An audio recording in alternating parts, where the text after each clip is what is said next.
So I'm sitting here in my beautiful new classroom. New is relative because my class is 6 weeks old, but I'm thinking about data and the conversation that my Star Trek group had a few weeks ago about how data processes information differently and how he just, even though he wants to be human, he's not. And no matter how hard he tries, he isn't going to be human. Ever.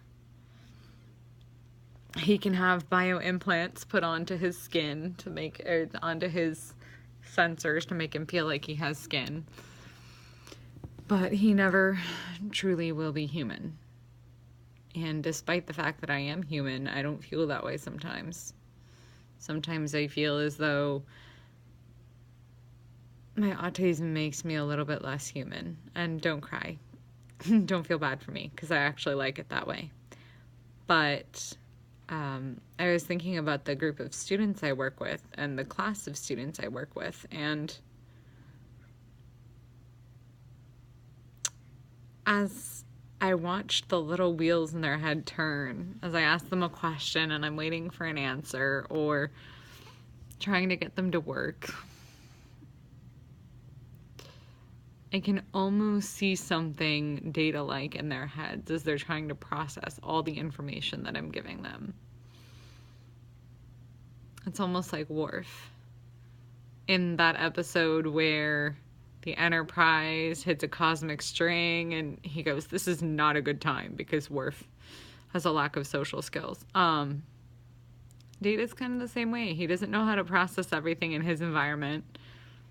The way that he tells his friends that he cares about them is that my sensory input has become used to your data, or something of that nature. And I think in a way that's kind of how I feel. Like, my friends, my family, I love them, but it's really hard to know what love is as somebody with autism, so they're familiar. Especially some of my friends. Some of my friends, I don't know how I would live without them. Shout out to Chad, because he's my bestie. And shout out to Louisa, who ended up giving me a signed data portrait for my room because, well, she didn't really care for it. And I said, "Oh my God, Data's my hero."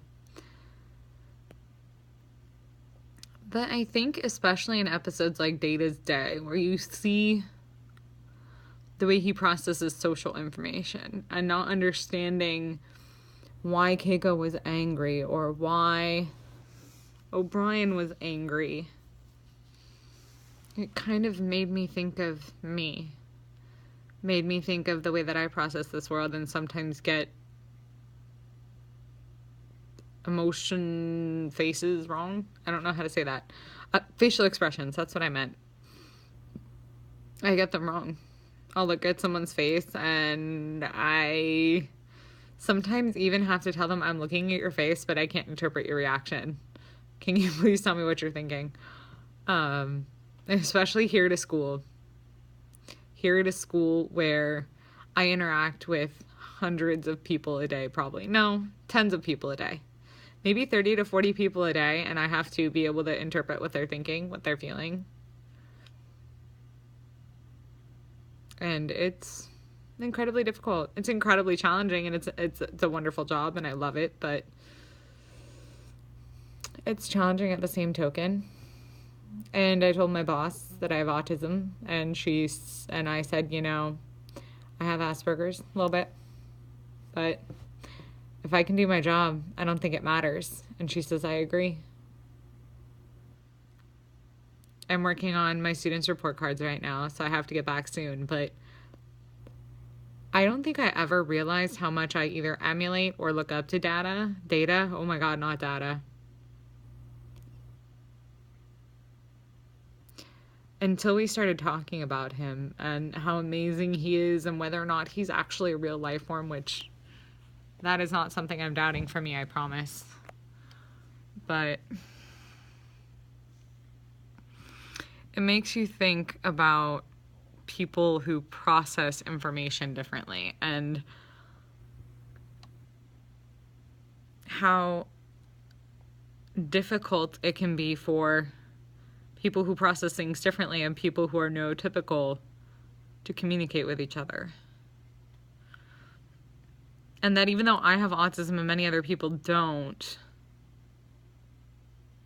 that my brain may process things the same way as somebody else, even if they have a different disability, for lack of a better word. But I don't like to call my autism a disability.